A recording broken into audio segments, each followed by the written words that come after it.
ఎంత ఓర్పు లేకపోతే ఆ పద్మపీఠం మీద ఒక్కనాడు కాలు కదిపాడండి.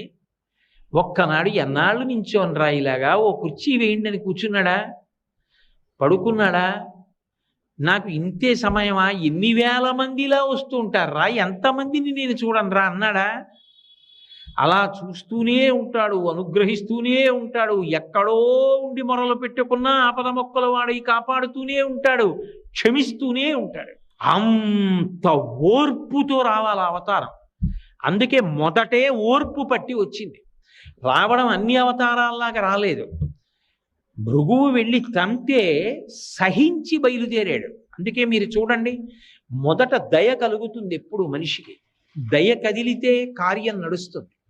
నేను అలా వెళ్ళిపోతున్నాను అనుకోండి, ఏదో దేవాలయంలోకి వెళ్ళి హుండీలో 100 రూపాయలు వేద్దాం అనుకుని వెడుతున్నాను. వెడుతుంటే ఒక పిల్ల తల్లి కంఠం పట్టుకుని గట్టి